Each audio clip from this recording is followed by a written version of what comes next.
बिस्मिल्लाहिर्रहमानिर्रहीम, अस्सलाम वालेकुम। विनस स्पोर्ट्स के साथ आपका मेजबान है शहजादा मोइन हाजिर है। पाकिस्तान को चौथे टी20 में शिकस्त का सामना करना पड़ा और एक ऐसी टीम जो 2 रोज कबल बड़ी जबरदस्त कारकर्दगी दिखा रही थी मैच के अंदर, और एक अचानक फिर पाकिस्तान की बैटिंग एक दफा फिर फ्लॉप हुई। ऑलरेडी पूरे ओवरऑल टूर्नामेंट में इस सीरीज में देखें तो पाकिस्तान की बॉलिंग नाकिस नजर आई है। इस पर भी आज हम बात करेंगे। फिर पाकिस्तान की बैटिंग के हवाले से बात करेंगे, क्या वजह है कि मुसलसल तसलसल पाकिस्तान की बैटिंग में नहीं आ रहा है, चाहे वो सीनियर प्लेयर्स हो चाहे वो जूनियर प्लेयर्स हो। एक मैच अच्छा खेलते हैं, दूसरा मैच में हम देखते हैं कि उनकी जो बैटिंग है नाकिस कारकर्दगी का मुजाहरा करती हुई नजर आती है। कुछ अच्छी इनिंग उन्होंने खेली हसन नवाज ने, लेकिन उसके बाद ऐसा लगा जिस किस्म के वो शॉट खेल के आउट हुए हैं, ऐसा लगता है कि वो गली की क्रिकेट का मैच खेल रहे हैं। मोहम्मद हारिस भी यही कुछ करते रहे इस पूरी सीरीज के अंदर। इस पर भी बात रहेगी और बात करने के लिए हमारे साथ एक दफा फिर फर्स्ट क्लास क्रिकेटर अली रजा टेलीफोन लाइन पर मौजूद है। अली रजा साहब, बहुत बहुत शुक्रिया विनस स्पोर्ट्स में टाइम देने का। क्या वजह है पाकिस्तानी टीम है जो है मुसलसल तसल्जुल के साथ है जो है परफॉर्म क्यों नहीं कर पाती है, क्या वजूहात हैं? मोइन भाई बहुत शुक्रिया। वालेकुम अस्सलाम। पाकिस्तान की अच्छे नहीं तो बहुत पुरानी हिस्ट्री है, ऐसा चलता है और चलता आता है। ये मसला ये है कि कंडीशन का बहुत फर्क है। ये जो प्लेयर है, प्लेयर तो अच्छे हैं लेकिन ये लोग कंडीशन में एडजस्ट नहीं कर पा रहे हो। और सर कितने कंडीशन को एडजस्ट करेंगे अली रजा साहब? पूरा आप वहां महीना 15-16 दिन गुजार रहे हैं, उसके बाद भी आप मौसम को एडजस्ट नहीं कर पा रहे, हैरत की बात है।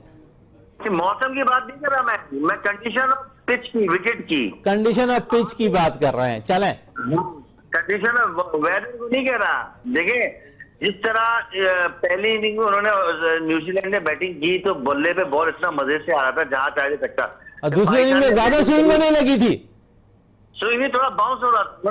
अच्छे एरिया पे बॉल करी है उन्होंने, जो है ना गुड लेंथ पे और अच्छे टारगेट पे बॉल करी। हमारे बॉलर ने उस तरह की बॉल नहीं करी तो इसीलिए वजह रन ज्यादा खाए। अच्छा, रन तो खा लिए हमने, चले 220 रन, लेकिन पाकिस्तान की बैटिंग को क्या हो गया? एक मैच में हम आसमान पे चढ़ जाते हैं, दूसरा मैच में हम जमीन पे ऐसे गिरते हैं कि शायद जो शायकीन क्रिकेट को उम्मीदें होती ना कुछ नौजवान प्लेयर से कि चले इन्होंने परफॉर्म किया, अगले मैच में ऐसे शॉट खेल कर आउट होता है जैसा लगता है कि वो गली की क्रिकेट पर कोई मैच खेल रहा है। नहीं देखिए, ये मसला ये है कि वहाँ पे हाई क्लास कोच बैठे हैं। सबको कोच तो सब कुछ नहीं कर सकता है, जैसी बात है प्लेयर की अपनी पर्सनल में उनका डिसीजन होता है कि मैं इस बॉल को मारना है, रोकना है, क्या करना है। असल में मसला जिस तरह इन्होंने पिछला मैच खेला था एक्स्ट्रा ऑर्डिनरी, तो हर मैच की एक अलग कंडीशन होती है। जैसे हर मैच में जो वो टीम जीतती है जो उसका ग्राउंड में अच्छा परफॉर्मेंस करती है। तो ये तो मसला ये कि जिस हिसाब से पिछला मैच खेले थे उस हिसाब से उन्होंने उस पर वर्क किया। न्यूजीलैंड वालों ने, उनके बॉलर ने वर्क किया कि भाई किस एरिया पे हमने ज्यादा रन खाए थे। तो 16 ओवर में हमने 200 रन करवा दिए थे, तो उसी हिसाब से उनकी स्ट्रेटेजी थी, उस पर वर्क करके आए थे। हमारे बैट्समैन ने उसी टाइम से कोशिश करी बैटिंग करने की। मैं जबरदस्ती जो थोड़ा स्टे नहीं किया। देखिए पिछले 10 मैचों में से एक मैच ऐसा आप जीत जाते हो, हर मैच ऐसा नहीं होता। वही हुआ कि उन्होंने, न्यूजीलैंड वालों ने इनको उसी स्टाइल से बॉल करी और उन्होंने उसी स्टाइल से बैटिंग करी। उन्होंने उनको रीड कर लिया था। देखिए हर मैच में अलग कंडीशन होती है, हर मैच में अलग स्ट्रेटेजी होती है। आप उसी पिछली स्ट्रेटेजी से आप खेल लेते तो उसमें उन्होंने आपको फर्क पड़ गया, आप 100 रन पे आउट हो गया। कहा चले पिच खराब होती तो वो 150 रन करते, उन्होंने किए 200 प्लस रन किए, आप 100 रन पे आउट हो रहे हो। तो ये तो आपके लिए क्वेश्चन मार्क बनता है ना कि आपकी टीम अच्छी है लेकिन वैसे मैनेज नहीं कर पा रही, वैसे परफॉर्मेंस नहीं कर पा रही। अच्छा, परफॉर्मेंस नहीं कर पा रही है, लेकिन कुछ हम बैटिंग की खामियों को दूर नहीं कर पा रहे हैं। मोहम्मद यूसुफ टीम के साथ मौजूद हैं, और क्या आप समझते हैं कि मोहम्मद यूसुफ एक माजी में बड़ा ज़बरदस्त है उनका रोल रहा है पाकिस्तान टीम के, और मिडल ऑर्डर पर बड़ा सतून की हैसियत रखते थे पाकिस्तान टीम के अंदर, लेकिन क्या वजूहत हैं कि वो अपनी जो स्किल्स हैं वो बच्चों तक, खिलाड़ियों तक जो है मुंतकिल नहीं कर पा रहे हैं? क्या समझते हैं कि यहाँ पर अब फॉरेन कोचेस की फिर जो बात हो रही है एक दफ़ा फिर, आप समझते हैं फिर वही रुझान आता हुआ नजर आएगा? देखिए Mohammad Yusuf world class player है। हेलो, मेरी आवाज आ रही है आपको? जी जी बिल्कुल आ रही है। हाँ, Mohammad Yusuf world class player है, बहुत हाई क्लास बैट्समैन है, और वो कहते नहीं लेजेंड ऑफ बैट्समैन, एक मॉडल बैट्समैन है, इसमें कोई शक नहीं है। लेकिन T20 में ना, T20 में आप ज्यादा कोचिंग नहीं कर सकते, वनडे में कर सकते हैं, टेस्ट में। लेकिन T20 में आप मोटिवेशन कर सकते हैं बैट्समैन को बैट्समैन को आप मतलब उसको बोलते हैं आज शाबाश ट्राई उससे अच्छा हो, जो रिक्वायरमेंट हो उससे पूरा करे। तो मोहम्मद यूसुफ की असल कोचिंग से ओडीआई में पता चलेगी, असल कोचिंग मिलेगी टेस्ट क्रिकेट में। यहाँ तक तो मोटिवेशन को T20 में हर बॉल पे रिजल्ट चाहिए होता है, क्योंकि 20 ओवर की क्रिकेट है, 120 बॉलें गिरनी है, सामने से 120 बॉलें होनी है, तो आपने हर बॉल पे रिजल्ट चाहिए होता है। वहां पे लेफ्ट नहीं कर सकते, वहां पे टुक नहीं कर, अगर आप टुक करेंगे तो अगली 2 बॉलों पे आपने स्ट्राइक रेट कर चौका बाउंड्री लगानी है। तो यहाँ पे यही होता है कि जो एवरेज की रिक्वायरमेंट होती है उसके हिसाब से जो एरिया होता है, तो जिस हिसाब से उन्होंने पिछले मैच में बताया तो बहुत वाह हो रही थी माशाल्लाह, इस मैच में परफॉर्मेंस होती तो फास्ट क्रिकेट है।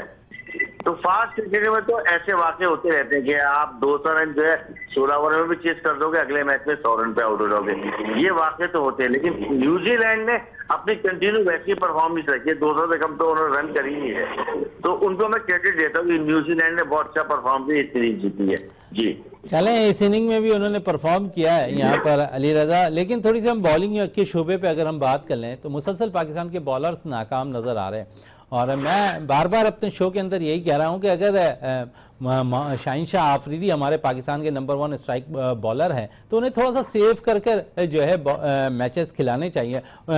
3-4 रोज़ कबल जब आपसे बात हो रही थी, मैंने यही सवाल आपसे एक दफ़ा फिर कर रहा हूँ, क्योंकि उस दिन भी मैंने आपसे यही कहा था कि शाहीन शाह आफरीदी पाकिस्तान का नंबर 1 बॉलर है और फिर T20 वर्ल्ड कप खेलना है, एशिया कप T20 टूर्नामेंट हमने खेलने हैं। क्या आप समझते हैं कि शाहीन को थोड़ा सा रस देकर आप मैचेस खिलाते तो वो ज़्यादा सूदमंद साबित हो सकता है, बजाय इसके कि आप देखें उसके मुसलसल मैचेस खेलने के बाद शायद ऐसा लगता है कि वो थकावट का शिकार है, पूरी रिदम के साथ वो बॉल नहीं कर पा रहा। और हमने देखा कि कई मैचेस में उसे जिस किस्म के शॉट्स पड़े हैं, आप यकीनन फास्ट बॉलर आप भी हैं और इसका अंदाजा बाखूबी अब अच्छी तरीके से जानते होंगे कि कितना रिदम में होना जरूरी होता है बॉलर का। देखिए Shaheen Shah Afridi no doubt about बहुत अच्छे फास्ट बॉलर थे और हैं और आगे भी रहेंगे, बिल्कुल इसमें कोई शक नहीं है। और हर हर हर वैरायटी उनके पास पेस है, रिदम है, अच्छा हर चीज, मतलब स्विंग भी होता है उनका। लेजेंड फास्ट बॉलर की लेवल पे जा रहे हैं, उस लेवल पे पाकिस्तान के नंबर 1 बॉलर भी रह चुके और बिल्कुल। लेकिन वो वाकई आप सही कह रहे हैं, मैं आपकी बात से एग्री करता हूँ। समटाइम वो फिजिकली नहीं थकता, मेंटली थक जाता है, क्योंकि कब से आप 2021 से वर्ल्ड कप और कंटिन्यू आप क्रिकेट खेलें, आपको रेस्ट नहीं मिल रहा। एक जहनी रेस्ट होता है, एक बंदा रिलैक्स होता है, यार क्रिकेट में फैमिली के साथ टाइम दो, तो इनको थोड़ा रेस्ट करना चाहिए। और रेस्ट करने के बाद ट्रेनिंग करके जो इनके अंदर जो प्रॉब्लम आ रही थी, जो बॉलिंग में जो इंजरी प्रॉब्लम, तो उसको क्लियर करके आए, उसको डेवलप करके आए, तो देखिए वो दोबारा से कमबैक कर जाएंगे। क्योंकि बॉलर तो पूरी दुनिया में उन्होंने अपना टेका दिखाया है, पूरी दुनिया में उन्होंने परफॉर्म किया है, दुनिया को पता तो है। लेकिन कुछ गलतियां कर गए वो, या कुछ इंजरी हो गई, बहुत से मसले। देखिए फास्ट बॉलर के साथ सबसे मेन काम है, इंजरी तो लाजमी होनी होती है, फिर आउट ऑफ फॉर्म भी होता है, रिदम से भी आउट हो जाता है। ये शुरू में ही हो गया, बीच में हो जाए तो ये खत्म होता है, नहीं उसके बाद कमबैक की बहुत बड़ी गुंजाइश होती है। फास्ट बॉलर लाइक एथलीट होता है और एथलीट का काम होता है बहुत ही मेंटली स्ट्रांग होता है, फिजिकली बहुत स्ट्रांग होता है। तो फास्ट बॉलर तो होते ही फिजिकली, थोड़ा मेंटली स्ट्रांग है तो ज्यादा से रेस्ट मिलेगा तो मेंटली दोबारा से स्ट्रांग हो गए।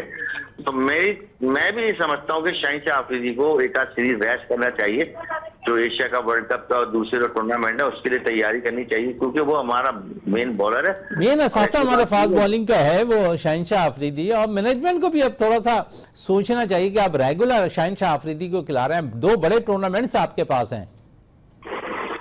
बिल्कुल ऐसे ही है, 100% मैं एग्री करता हूँ कि नए लड़कों को चांस दो और दूसरे भी अच्छे बॉलर मिलेंगे आपके पास। स्टैंड बाई में अच्छे बॉलर भी होने चाहिए। आप देखें ना, बाबर और रिजवान के बाद आपको ऐसा बैट्समैन नहीं मिला जो कंटिन्यू तीनों फॉर्मेट में परफॉर्म करे, समझ में आई। तो इसी तरह बॉलिंग में भी जो है ना, शाहीन शाह आफरीदी, हारिस रऊफ और उसके पीछे जो नसीम शाह है, इनको बहुत ज्यादा क्रिकेट हो गई थी, इनको रेस्ट नहीं मिला था। उनके बाद बैकअप पे कोई ऐसा रेगुलर बॉलर नहीं आया। अभी आपके नए बॉलर हैं, नए बॉलर अंडर 19 से आएंगे और PSL से आएंगे और जगह से फर्स्ट क्लास। नेशनल T20 में भी हसन अली अच्छा परफॉर्म कर रहे हैं, उम्मीद करते हैं कि जहां पर शादाब टीम में वापस आ सकते हैं, तो हसन अली तो परफॉर्म कर चुके हैं वो नेशनल T20 में। देखिए नेशनल T20 बिल्कुल हसन अली है। हसन अली ने तकरीबन 2017 से कंटिन्यू, उससे पहले से 16-17 से कंटिन्यू खेले और 2024 तक क्रिकेट खेली उन्होंने और 25 के शुरू में तो बहुत लंबी क्रिकेट खेली। इनको भी रेस्ट करना चाहिए, कमबैक करना है, बिल्कुल आना चाहिए कमबैक के। लेकिन वो सिलेक्शन कहता है किस बैट्समैन को आउट किया, ये सब करके आ रहा है। ये देखा जाता है किस विकेट पे किया, किसके खिलाफ आउट किया, फिटनेस लेवल क्या है, कितने ओवर किए, शुरू में आउट किया, आखिर में, तो ये पूरा हर चीज जो है चेक की जाती है, तो उसके हिसाब चले ये चेक अगर हो रही होती तो बांग्लादेश के प्रीमियर लीग के बेस पर शायद यहाँ पर जो है हम देखें तो टीम की सिलेक्शन नहीं हो तो दो खिलाड़ियों की, फहीम अशरफ और खुशदिल शाह की। जहां पर अगर हम बात करें बांग्लादेश प्रीमियर लीग की तो वहां तो अंपायर्स को पैसे नहीं मिले। उसके अलावा जो वहां की क्रिकेट हो रही थी प्रीमियर लीग है जो बांग्लादेश की, उसमें गली के क्रिकेटर से मैचेस खेल रहे थे, उनके खिलाफ फहीम अशरफ और खुशदिल शाह ने परफॉर्म किया तो मैनेजमेंट ने तो उन्हें पाकिस्तान खिलवा दिया दोबारा।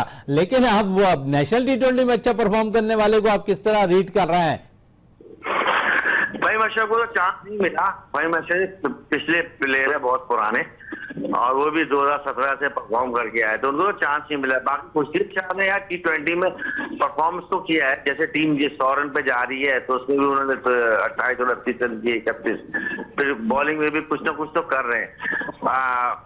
फहीम अशरफ को चांस ही नहीं मिला। अगर चांस मिलता तो फिर मुझसे बात करता। अरे इतने तो उसामा मीर भी नेशनल T20 में कर ले रहे हैं।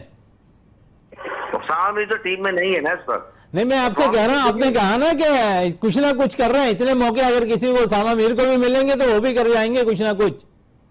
देखिए उसामा मीर का ये डोमेस्टिक क्रिकेट इसलिए होती है, ये नॉक करते हैं परफॉर्मेंस पे पाकिस्तान टीम को, और दरवाजा खुलता है तो फिर आते हैं। बिल्कुल अच्छी बात है, नेशनल टूर्नामेंट में परफॉर्म करना चाहिए बिल्कुल, और जो सिलेक्शन कमेटी है वो खुद ही हर चीज सिनेरियो देख रही होती है, प्लेयर की फिटनेस लेवल और पूरा देख रही होती है, वो ज्यादा आपसे ज्यादा बेहतर जो है ना वो सिलेक्शन करेगी। टीम जब तक परफॉर्मेंस नहीं करेगी सारे मसले सॉल्व नहीं होंगे। हमारी टीम एक मैच बहुत अच्छा जीतती है, दूसरे मैच में बिल्कुल गिर जाती है। ये जो कंटिन्यू तसलसल जो चल रहा है ना, इस पे ब्रेक लगना चाहिए। या तो आप हार के सीखे, या जीत रहे तो आप कंटिन्यू जीते। आप एक एक्स्ट्रा ऑर्डिनरी जीतते हो, वर्ल्ड क्लास में जीतो, दूसरे में बिल्कुल गिर जाते हो, तो ये बड़ी प्रॉब्लम है पाकिस्तान टीम में। तो वहाँ सारी मैनेजमेंट भी शक्ल देखती रह जाती है कि प्लेयर उस लेवल पे परफॉर्मेंस नहीं करते। कोच भी क्या करे, एक प्लेयर 100 कर रहा है, 2 मैचों में 0 आ रहा है, 100 कर रहा है, उसके बाद 1 रन पे आउट हो रहा है, 4 100 बाकी 2-0 1 सिंगल, क्या करेगा कोच? चले क्या कहेगा कोच, 2-0 और 1 सेंचुरी। और साथ साथ अगर थोड़ी हम बात करें, थोड़ा सा अली रजा नेशनल T20 पे आ जाते हैं, और कुछ अच्छे प्लेयर्स ने परफॉर्म किया हुआ, उनमें से एक प्लेयर कामरान गुलाम भी है जिन्होंने बड़ी ज़बरदस्त बैटिंग का मुजाहरा भी किया हुआ है। आप समझते हैं T20 में भी अब कामरान अपना जलवा दिखा रहे हैं, और साहबजादा फरहान ने बड़ा मुतासिर किया इस नेशनल T20 टूर्नामेंट में?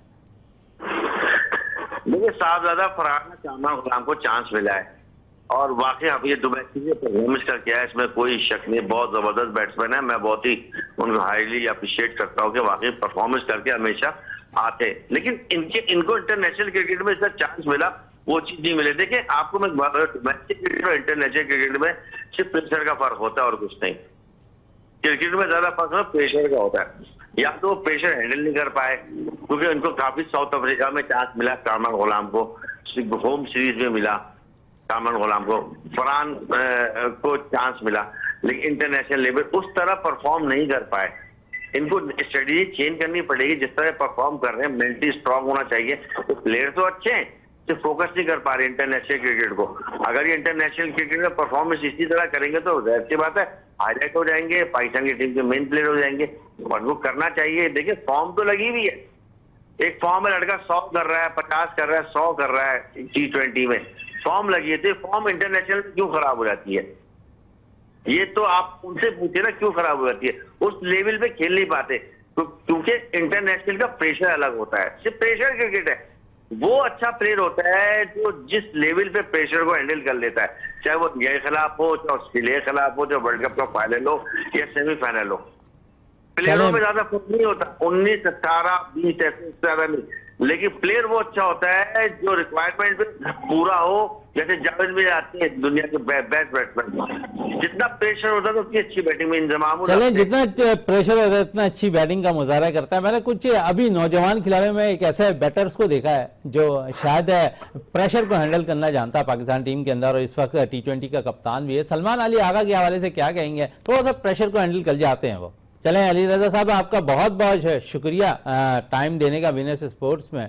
और हम बड़ी अच्छी गुफ्तगू कर रहे थे और नौजवान खिलाड़ियों से नौजवान खिलाड़ियों के हवाले से भी बात कर रहे थे कि थोड़ा सा एडजस्ट होने में टाइम लगता है और विकेट की कंडीशन थोड़ी सी चेंज होती है, जिसकी बिना पर थोड़ी सी परेशानी का सामना करना पड़ता है। इस वक्त मुझे ब्रेक के लिए कहा जा रहा है, ब्रेक से वापस आते हैं तो गुफ्तगू को मज़ीद जारी रखते हैं।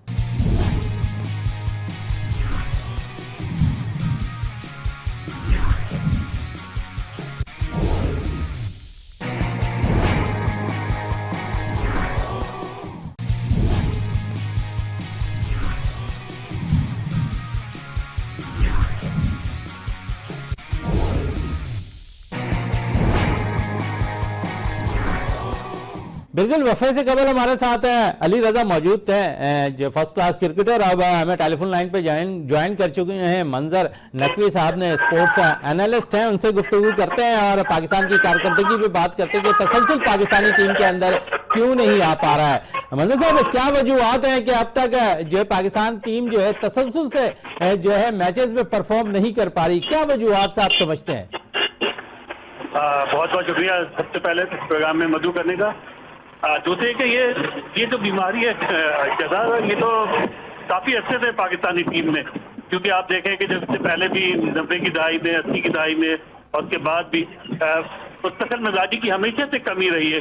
पता नहीं, या तो ये है कि जो स्किल्स जो डेवलप होती है क्रिकेट बोर्ड जो करता है खिलाड़ियों की, वो उसमें कोई ना कोई कमी रह जाती है, या कोई ऐसी चीज है जरूर जिसकी वजह से ये मुस्तकिल मिजाजी नहीं है और इसी वजह से पाकिस्तान टीम जैसे कहते हैं ना मुस्तकिल मिजाजी के तौर पे परफॉर्म नहीं कर पाती।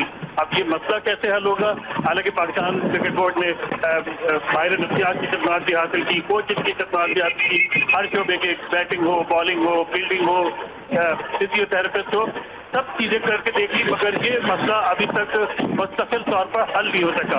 अब हालिया मैचेस की परफॉर्मेंस देख लेंगे, हसन नवाज ने 2 मैचों में सिफर किया, फिर 100 किए, फिर अगले मैच में फिर 1 रन से आउट हो गए और उम्मीद ये थी कि शायद वो बेहतर कारकर्दगी का मुजाहरा करेंगे, मगर ऐसा नहीं हुआ। पाकिस्तानी टीम भी कहाँ 200 रन चेज कर गई और कहाँ फिर कल 105 रन पर फिर आउट हो गई।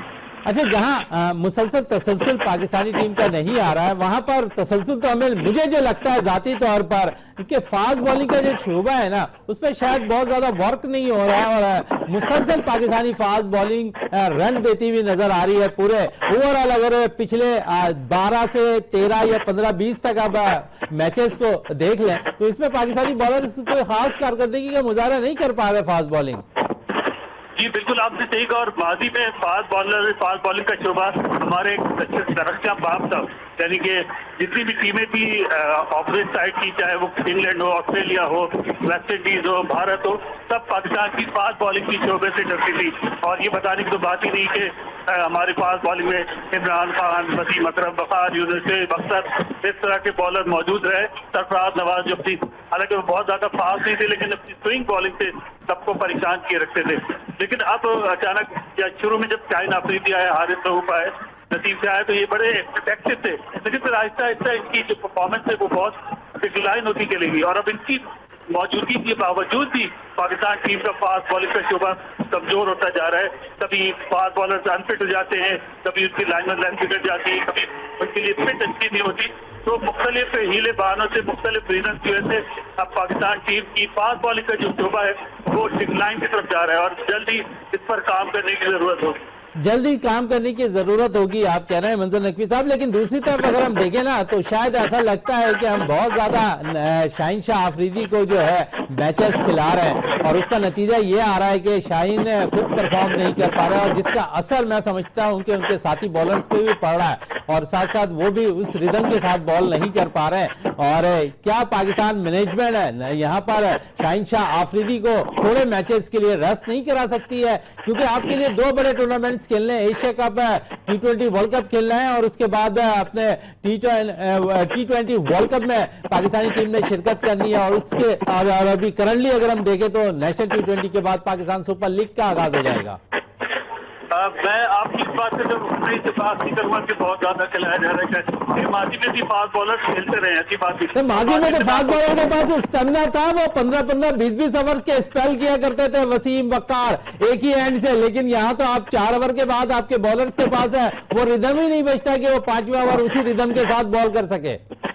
नहीं तो फिर आप ये ब्लेम पाकिस्तान क्रिकेट बोर्ड को नहीं देना कि वो बहुत ज्यादा खिलाया जा रहा है। इसका मतलब है कि इंफरादी तौर पर आपका जिस्म कमजोर है, आपका स्टेमिना नहीं है, आपकी फिटनेस नहीं है, ये बात है। पाकिस्तान क्रिकेट बोर्ड को ब्लेम नहीं किया जा सकता। तो खिलाड़ी को भी तो अपने आप पे नजरसानी कर लेनी चाहिए कि मैं किस तर्ज की क्रिकेट के लिए फिट दिखाई दे रहा हूँ।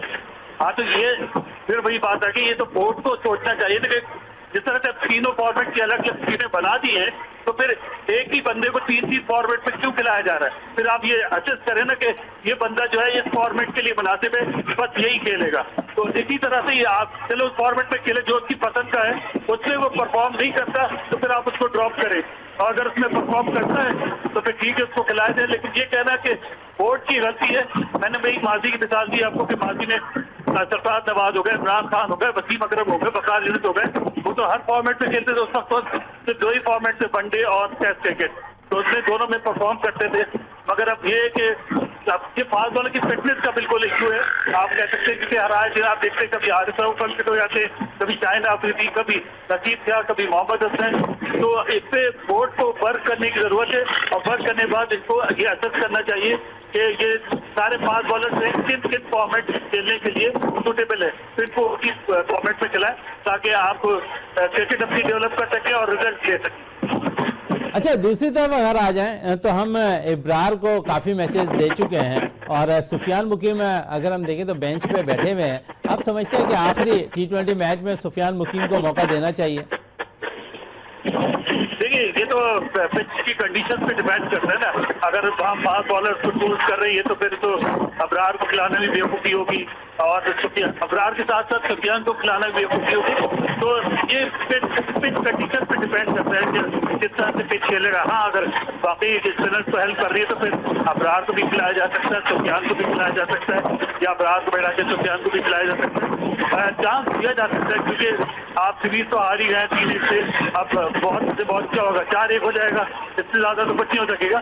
तो अगर आप टेस्ट करना चाहते हैं खासतौर पर टफ कंडीशन में, तो सुफियान को इस तरह से एक मौका दिया जा सकता है कि वो वहाँ की कंडीशन देख लें और हम हो जाए कि किस तरह से बाहर मुल्कों पे खेले जाता है, पिच कैसी होती है। अच्छा मजहर नकी साहब, थोड़ा सा क्योंकि T20 क्रिकेट पाकिस्तान में भी नेशनल जारी है और उसमें कुछ अच्छे प्लेयर्स परफॉर्म भी कर रहे हैं। वो प्लेयर्स जो डोमेस्टिक सीजन में वनडे के अंदर 4 डेज क्रिकेट के अंदर काफ़ी मुसलसल रन करते रहे हैं, हमने देखा कि यहाँ पर भी बड़ी ज़बरदस्त कारकर्दगी का मुजाहरा कर रहे हैं। और ख़ासकर में 2-3 प्लेयर्स ऐसे हैं जो 4 डे क्रिकेट के अंदर और बड़ा रन और सिक्का जमा कर रखा हुआ उन्होंने डोमेस्टिक क्रिकेट के अंदर। साहबजादा फरहान मुसलसल रन कर रहे हैं इस नेशनल T20 में। सऊद शकील बड़ी जबरदस्त कारकर्दगी उनकी नजर आ रही है। कामरान गुलाम ने भी कल बड़ी जबरदस्त कारकर्दगी का मुजाहरा किया है। और फिर अगर बॉलिंग के शोबे में आ जाए तो हसन अली एक दफा फिर रिदम में आ रहे हैं। स्पिनर्स की बात कर लूं तो उसामा मीर बड़ी जबरदस्त कारकर्दगी का मुजाहरा कर रहे हैं इस नेशनल T20 टूर्नामेंट में। कुछ मिले जुला रुझान नजर आ रहा है इस नेशनल T20 में, खासकर सीनियर प्लेयर्स का। क्या समझते हैं कि क्योंकि पाकिस्तान सुपर लीग का भी अब आगाज होने वाला है और पाकिस्तान ने 2 अच्छे टूर्नामेंट बड़े खेलने हैं, तो उससे कबल इन खिलाड़ियों का फॉर्म में आना नेशनल T20 में सूदमंद साबित हो सकता है पाकिस्तान के लिए, सिलेक्शन कमेटी के लिए? देखिए मेरा नहीं ख्याल कि जिन खिलाड़ियों के आपने नाम बताए ये बहुत मरतबा के आजमाए हुए, जैसे कामरान गुलाम की आपने बात की, 2014 में पाकिस्तान अंडर-19 की नुमाइंदगी की थी उन्होंने, और 11 साल हो गए उनको इंटरनेशनल क्रिकेट के नहीं पाकिस्तान को रिप्रेजेंट करते हुए, और अभी भी वो इन और आउट हो रहे हैं। इसके अलावा साहबजादा फरहान की आपने बात की, तो उनको भी मौके दिए जा चुके हैं, ये नहीं उनको नहीं खिलाएगा, उनको वो न्यूजीलैंड भी जा चुके हैं। अभी 2-2.5 साल पहले उनको न्यूजीलैंड भी भेजा गया था नेशनल टीम के साथ। हसन अली की आप बात कर रहे हैं, तो हसन अली को आप देख सकते हैं क्योंकि जब आपके जो फास्ट बॉलर भी शाहिन आफरीदी, हारिस रऊफ, नसीब शाह, हसन, इनके क्योंकि वो उनके साथ भी खेले हुए तो यकीनी तौर पर मैं समझता हूँ कि हसन अली अगर कम बैक करते हैं और अच्छी फॉर्म में आ जाते हैं जिस तरह से आपने बताया, तो उनको मौका दिया जा सकता है। बाकी जो बैटर्स आपने बताए हैं मेरा नहीं ख्याल कि उनको बहुत ज्यादा चांस देने की जरूरत है। उसामा मीर के हवाले से क्या कहेंगे? उसामा मीर को बात तो ये कि देखिए अभी मैंने कहीं पढ़ा था मैं कि आसिफ जावेद से सवाल हुआ कि आप न्यूजीलैंड जो है शादाब खान को क्यों ले गए, उसामा मीर को क्यों नहीं ले गए। तो आसिफ ने जवाब दिया कि क्योंकि शादाब खान ऑलराउंडर है, इस वजह से उनको खिलाया गया। ऑलराउंड कारकर्दगी तो नेशनल टी20 में उसामा मीर ने भी दिखाई हुई है जी वो, लेकिन वो पक्के ऑलराउंडर है, वो बैटिंग ऑलराउंडर हम कह सकते हैं मेरे ख्याल में शादाब को।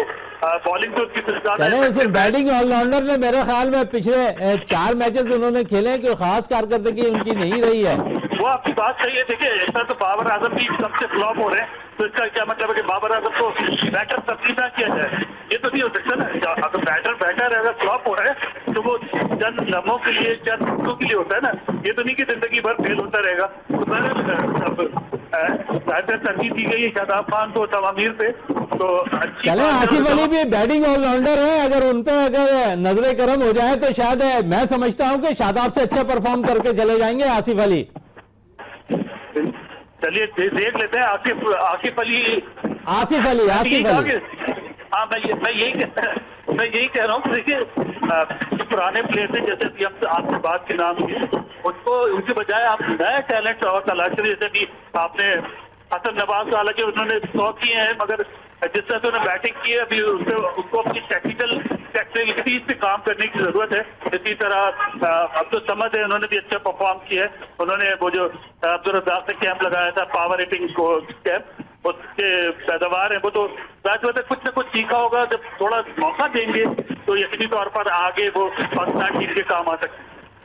चले पाकिस्तान टीम के काम आ सकते हैं। और मंजर साहब आखिरी चंद मिनट और आपके मैं ले लूं, और क्योंकि पाकिस्तान टीम की कारकर्दगी में जो है देखते हैं कि तसल्सल नहीं है, लेकिन आपने 4 मैचेस में सलमान अली आगा को एज ए कैप्टन कैसा देखा? मुझे देखिए पता, शायद लोग मेरी बात से इत्तेफाक नहीं, वैसे भी मैं कौन होता हूँ कोई इतना बड़ा एक्सपर्ट तो नहीं, लेकिन मुझे as a captain Salman Ali Agha की बॉडी लैंग्वेज दुरुस्त लगती है। और जिस तरह फील्ड में वो अपने साथी खिलाड़ियों को इंकरेज करते हैं, जैसे आपने देखा होगा हसन नवाज जब जिस मैच में उन्होंने 100 किए, सलमान उनके साथ ही खेल रहे थे, दोनों ने 100 रन से ऊपर की पार्टनरशिप बनाई। तो मैंने देखा कि सलमान ने उनको बहुत ज्यादा इंकरेज किया और बड़ी अक्लमंदी से उनको लेके चले। जहां जरूरत थी कि वो स्ट्राइक ले, सलमान खुद स्ट्राइक ले लेते थे, और जहां वो जरूरत महसूस करते थे कि हसन नवाज को स्ट्राइक दे दिए, तो वहां उनको स्ट्राइक देने की कोशिश करते थे। और यही वजह है कि पाकिस्तान उस मैच में कामयाब भी हुआ।